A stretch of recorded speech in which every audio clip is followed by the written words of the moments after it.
খাবারের প্রভাব কি জিনিস। আজ ইহুদিরা শুকর খায়, তাই তাদের ইসলাম নসিব হয় না।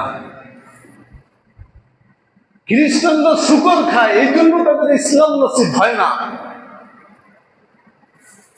হিন্দুরা খায় কুচে, তারপরে কচ্ছপ। বৈজ্ঞানিক ভাবেই যার ভিতরে দোষত্রুটি আছে অনেক। প্রত্যেকটা প্রাণীর একটা ক্যারেক্টার, চরিত্র আছে। আমার 2 বছর আগের ইচ্ছা যে আমি মনুষ্যত্ব নিয়ে একটু বয়ান করব, সেখানে এই বিষয়ে ডিটেলস থাকবে, কিন্তু এটা এখনো গোছানো হয় নাই। 2 বছর এটা আমার মাথায় আছে। তাহলে বুঝতে পারবেন যে ঘটনা কোন জায়গায় প্যাঁচ খাইছে, সিস্টেম লাড়া লাগছে ওই জায়গায় বোঝা যাবে। তা উনি বলছিল যে বাংলাদেশে একটা প্রভাব লক্ষ্য করবা, হিন্দু, বৌদ্ধ, খ্রিস্টান, মুসলমান নির্বিশেষে সবাই হিংসুটে। সবাই কি বলেন? সবাই কি হিংসুটে, মানে কেউ কারো ভালো দেখতে পারে না। এই স্বভাবটা সব থেকে বেশি কোন দেশে বলেন? এই ভারত উপমহাদেশ, বাংলাদেশ সহ ভারত, এই জায়গাটাই সব থেকে বেশি এই প্রভাবটা, যে সবাই কি হিংসুটে, একজন একজনের ভালো দেখতে পারে না। পাশাপাশি 2 দোকান, এই দোকানদার জেকের করে না 24 ঘন্টা, জেকের জায়গায় একটা জিনিস করে, আল্লাহ ওর জন্য ব্যবসা ধস নামে, ওর জন্য বেচা বিক্রি না হয়। বোঝেন নাই? পাশাপাশি 2 গুডাউন, 1 গুডাউন আর 1 গুডাউন, মনে মনে খালি আল্লাহ ওর জন্য ব্যবসায় ধস নামে। ওর গুডাউন থেকে কিছু সেল হইতেছে, এটা দেখে ওর আর সহ্য হয় না। হয় কি হয় না? এক উকিল আর এক উকিলরে হিংসা করে, এক মাস্টার আর এক মাস্টাররে হিংসা করে, এক হুজুর আর এক হুজুররে হিংসা করে, এক গোডাউনওয়ালা আর এক গোডাউনওয়ালারে হিংসা করে, এক দোকানদার আর এক দোকানদাররে হিংসা করে, এক বাবি আর এক বাবিরে হিংসা করে, এক বউ আর এক বউরে হিংসা করে। আছে না নাই? এমনকি এক বোন আর এক বোনরে হিংসা করে, আপন ভাইরে হিংসা করে। আছে না নাই? হুজুর বলতেন, তোমরা দেখবা যে এই বাংলাদেশের সব থেকে বড় একটা কুস্বভাব সবার মধ্যে, ধর্ম বর্ণ নির্বিশেষে, যেটা হলো হিংসা। এটা হলো কি? হিংসা। বলে কেন জানো? একটা কারণে। কয়টা কারণে? একটা কারণে। কারণ বাঙালি মাছ খায়। কি খায়? বাঙালি কি খায়? মাছ খায়। আর উনি বলেন মাছে মাছ খায়। কি? মাছে মাছ খায়। খেয়াল করে দেখবেন, বড় মাছের সামনে যদি কোনো ছোট মাছ করে, তাহলে তাকে এক গোগরা সে গিলে নেয় পেটের মধ্যে। কথা বলেন ঠিক কিনা? বলে মাছের একটা চরিত্র হলো হিংসুটে চরিত্র। ছোট মাছ বড় মাছ ছোট মাছকে সহ্য করতে পারে না, দেখতে পারে না, হিংসায় জর্জরিত পুরো দেহ। আর সেই হিংসার ক্যারেক্টার সম্পূর্ণ মাছ বাঙালি সব থেকে বেশি খায়। অধিকাংশ জন 3 ওয়াক্তই খায়। এই জন্য ওই ক্যারেক্টার মাছ থেকে ট্রান্সফার হয়ে আমাদের ভিতরে ঢুকে এখন বাঙালি মাত্রই ধর্ম বর্ণ নির্বিশেষে হিংসুটে পরিণত হয়েছে। কথা বলেন ঠিক কিনা? কিসের প্রভাব? বলেন কিসের প্রভাব? বলেন কিসের? খাদ্যের প্রভাব। কিসের প্রভাব? খাদ্যের প্রভাব। আবার দেখবেন অনেক উলামা একটা উদাহরণ দিয়ে থাকে যে শহরের মানুষের যে মল বা বাহ্যি পায়খানা, এতে দুর্গন্ধ বেশি। গ্রামের মানুষের এই বাহ্যিতে দুর্গন্ধ কম। বাহ্যিতে দুর্গন্ধ কি? কম।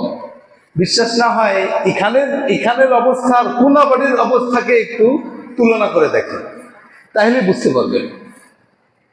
কেননা শহরের মানুষ তেজস্ক্রিয় খাবার বেশি গ্রহণ করে। আবার দেখবেন যারা একটু ধনিক শ্রেণীর, এরা বেয়াড়া উচ্ছৃঙ্খল হয় বেশি। কথা বলে ঠিক কিনা?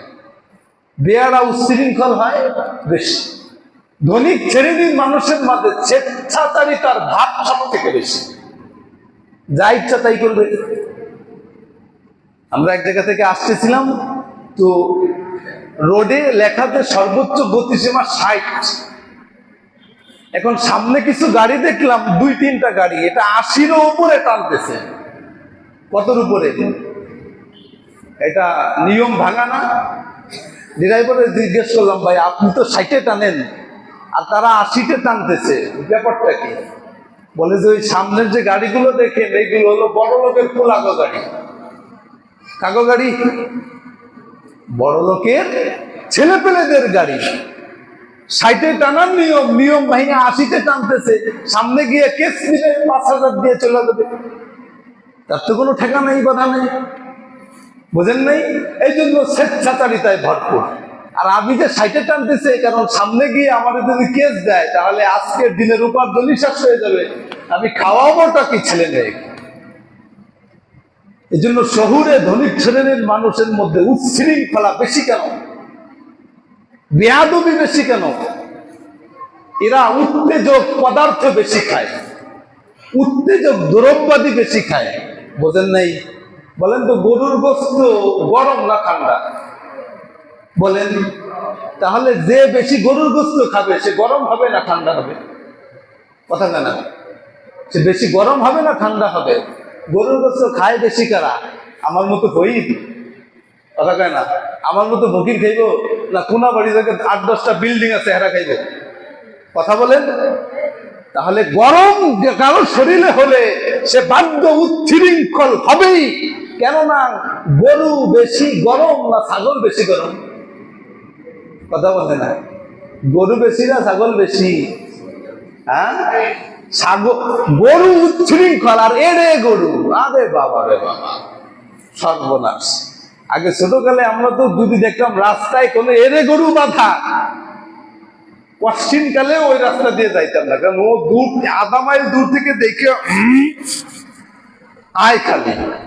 পরে কি করে না, কুরবানির কিছু কিছু গরু আছে এত মোটা রশি দিয়ে বাঁধার পরেও রাখা যায় না, ঠিক না? ভাঙ্গে চুরা ফেলে না?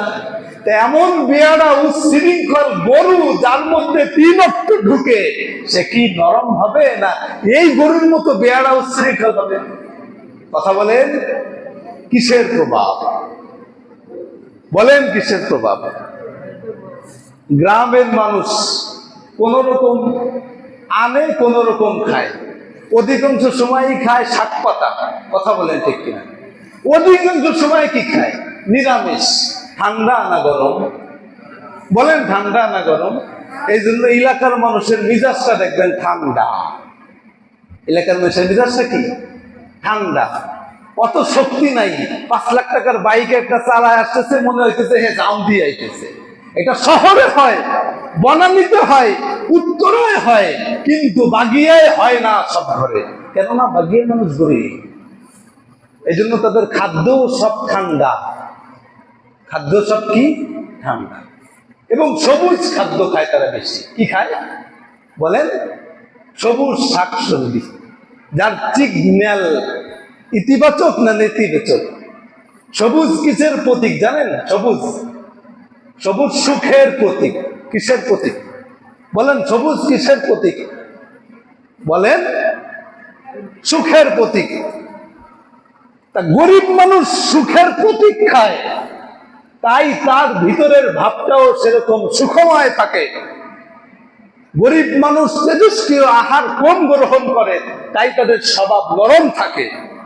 কিন্তু ধনিক শ্রেণী যত তেজস্ক্রিয় খাবার দ্রব্য বেশি গ্রহণ করে, তাই তাদের মেজাজ সবসময় গরম থাকে, উচ্ছৃঙ্খল থাকে।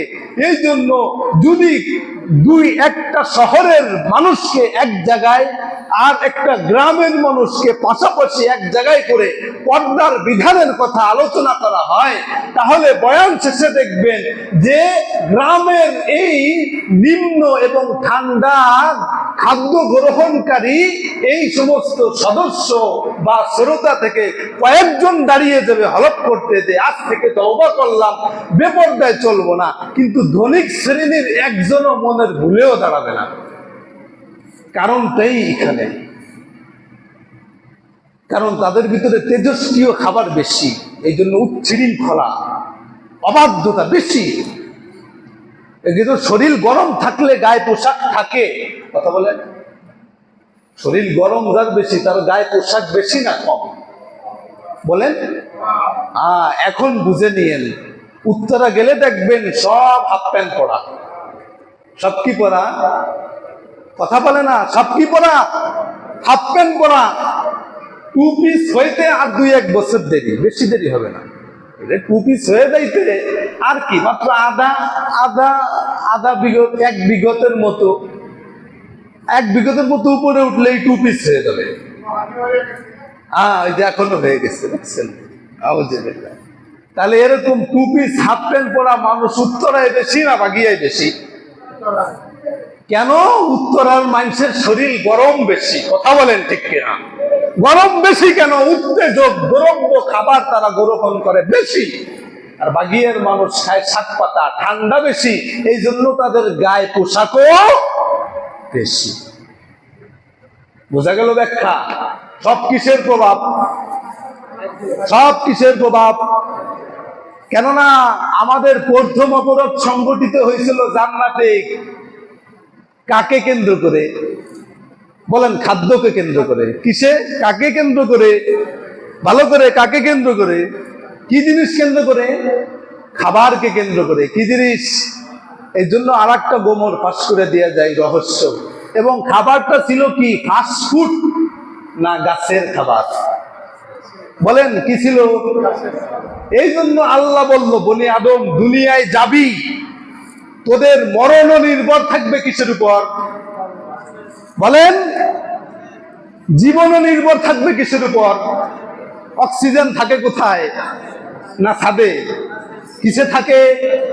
ছাদে, গাছে থাকে। কিসে? অক্সিজেন ছাড়া মানুষ বাঁচে। আল্লাহ বলে তোমাদের জীবনকে নির্ভর করিয়ে দিলাম কিসের উপর? আবার মরণকেও কিসের উপর? অতিরিক্ত খাইয়া গ্যাসে পেট ফুইলা ক্লিনিকে শীত হয়ে থাকবা। ওরে মা আমি শেষ। হয় কি হয় না?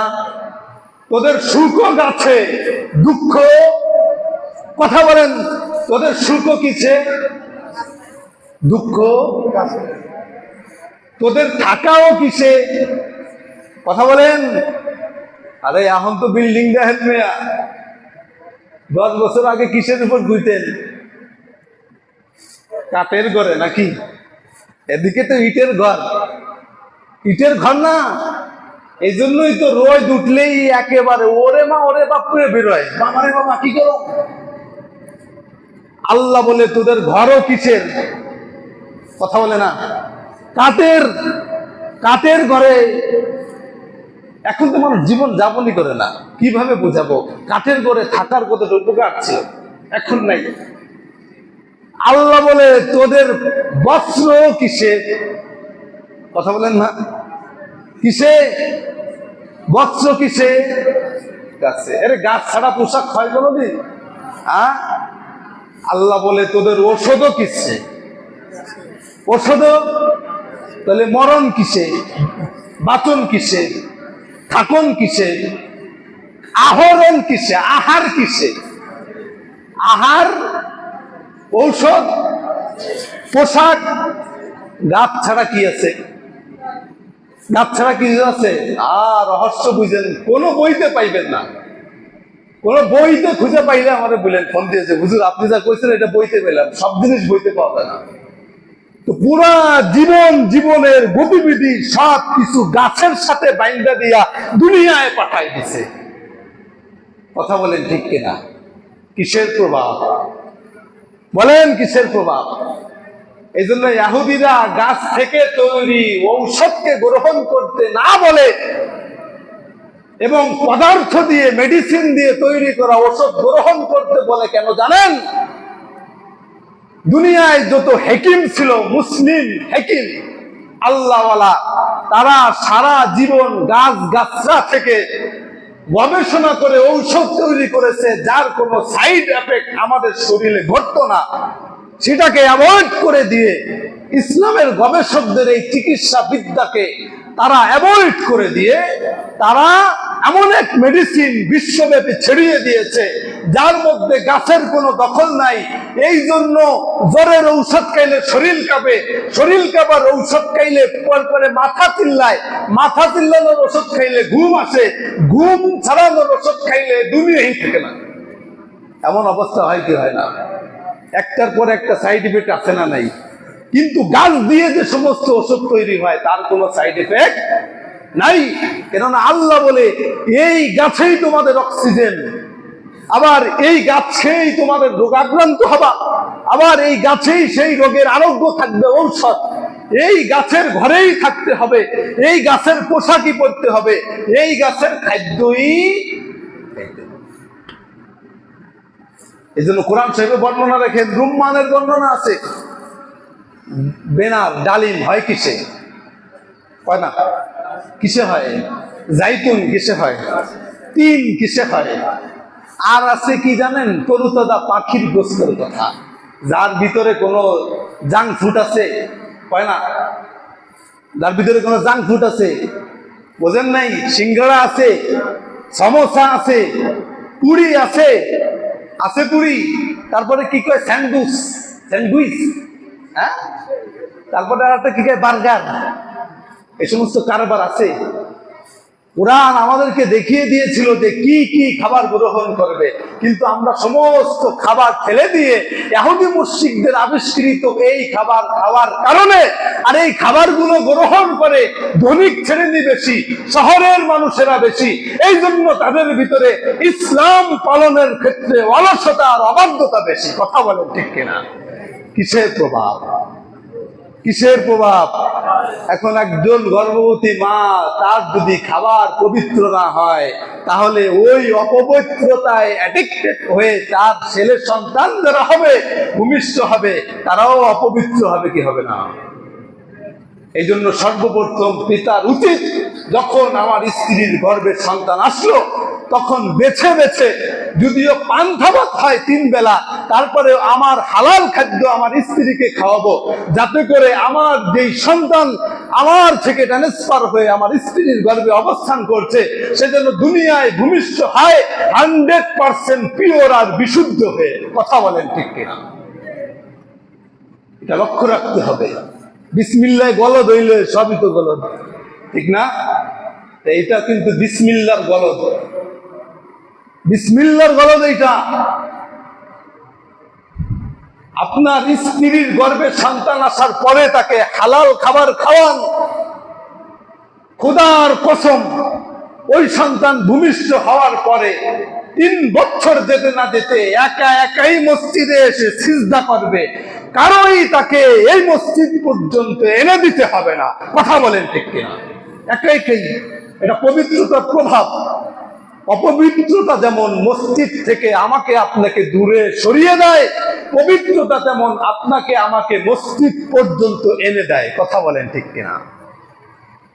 এই জন্য গর্ভ পবিত্র রাখা। সময় নাই, কি বলবো, বিশাল সুন্দর একটা ঘটনা ছিল, দেখবে আগামী জুমায় পারলে কমো, নাইলে নেই। তাহলে গর্ভ অবস্থায় গর্ভবতীর আমল হলো, সর্বপ্রথম সে হালাল কি খাবে? বলেন, খাবারটা কি হতে হবে? হালাল হতে হবে, পর্দা মানতে হবে, লজ্জাশীলতা থাকতে হবে, শিষ্টাচার থাকতে হবে। গিবায়েত, শিকায়েত, বদনাম ইত্যাদি জবানের কোনো ধরনের পাপ সে করতে পারবে না, চোখের কোনো পাপ করতে পারবে না, হাতের কোনো অপরাধমূলক কর্মকর্ম, পায়ের কোনো অপরাধমূলক কর্মকর্ম তার দ্বারা সংগঠিত হতে পারবে না। এক কথায় গর্ভবতী মা, গর্ভটা যেহেতু আল্লাহ তার কাছে আমানত রেখেছেন, এই জন্য এই গর্ভের সন্তানকে পিওর বিশুদ্ধ আল্লাহর ওলি করে এই পৃথিবীর একজন খলিফা বানানোর ভূমিকা পালন করার জন্য তাকে সর্বক্ষেত্রে সর্ব অবস্থায় পবিত্র, বিশুদ্ধ এবং শুচি হতে হবে, থাকতে হবে। তাহলেই এই গর্ভের সন্তান পৃথিবীতে আল্লাহর খলিফা, আল্লাহর ওলি আব্দুল কাদের জিলানী হয়ে, মঈনুদ্দিন চিশতি হয়ে, শাহ পরান, শাহ জালালের ঝান্ডা হাতে নিয়ে এই পৃথিবীতে আসবে। কথা বলেন ঠিক কিনা? আল্লাহ পাক রব্বুল আলামিন তৌফিক দান করুক। আমিন। ওয়া আখির দাওয়ানা আলহামদুলিল্লাহি রাব্বিল আলামিন। আসসালামু আলাইকুম ওয়া রাহমাতুল্লাহি ওয়া বারাকাতুহু। যারা কবলা জমা পড়েননি পড়ে নেন।